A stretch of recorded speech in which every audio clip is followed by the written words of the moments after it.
Alors, venons-en aux annonces d'Emmanuel Macron, donc lundi soir. Une première question de Laurence, d'ailleurs, qui demande: que pensez-vous du retour à l'école annoncé pour le 11 mai?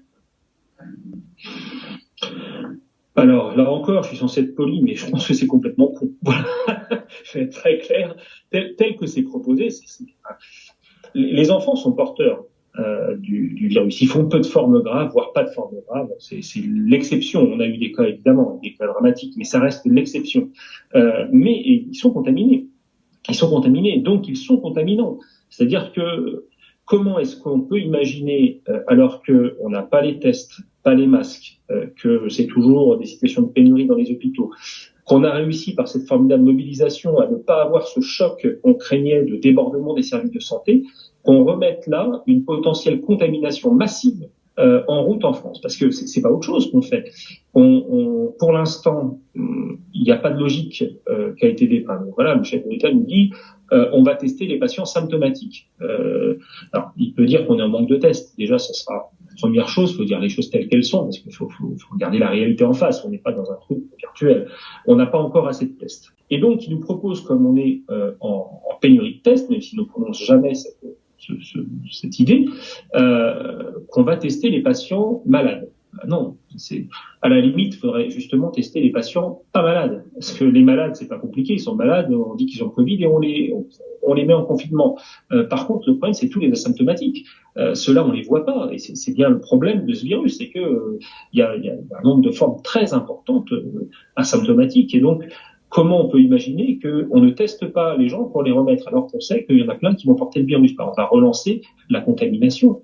Et les gestes barrières vont limiter les choses, les masques, si on les a, limiteront les choses, mais j'ai eu 3 enfants, bon courage pour faire appliquer des mesures barrières en crèche, à la limite, c'est plus facile. On les sépare vraiment. En maternelle, je commence à rigoler doucement, hein, ils sont toujours en train de s'embrasser. En primaire, sur les petites classes, ça va être compliqué, un peu plus simple sur les classes supérieures. Alors au collège, c'est encore pire. Parce qu'au collège, ils sont immortels, hein, les enfants, il n'y a pas de problème. On commencera à retrouver des logiques de mesures barrières au lycée, mais bon, on se prépare quand même une série de clusters là, dans toutes les écoles, et puis très sincèrement, je serais prof, je me poserais des questions. J'irais pas comme ça reprendre les cours avec des enfants potentiellement porteurs et certes asymptomatiques, mais qui vont me contaminer.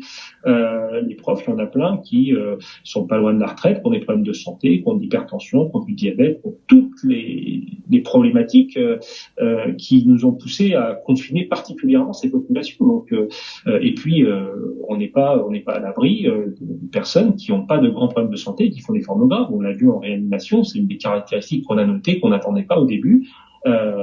Voilà. Alors certes, il n'y aura pas de personnes très âgées qui font cours, hein, normalement, mais c'est pas pour ça que les profs sont à l'abri. Et puis les profs, ils ont des familles, et on va relancer des contaminations potentielles. Donc je pense que oui, il va falloir déconfiner. L'école, pour l'instant, ça me paraît quand même.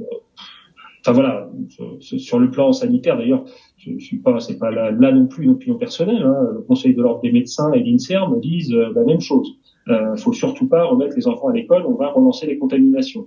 On attend l'Académie de médecine et s'ils disent la même chose, on aura la totalité des organisations médicales qui disent que c'est hallucinant. Alors, je sais pas auprès de qui a pris conseil le président Macron, mais visiblement pas des médecins.